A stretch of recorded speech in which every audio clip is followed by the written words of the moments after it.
समुद्र आसिब से स्थान एवं 3 गोटी नदीर मिलन स्थल एवं से स्थान ऊर्ध्वरु आसिबे माँ समली ऊर्ध्वरु आसिबे माँ समली उत्तरु आसिबे माँ विमला दक्षिणरु आसिबे माँ बिरजा एवं सेमानंकर जो मिलन स्थल रहिबो ताहा रहिबो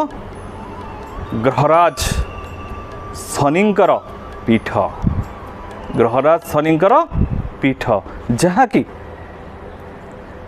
जाजन नगरी बा जाजपुर जिलार एक निर्दिष्ट कोण रे अवस्थित।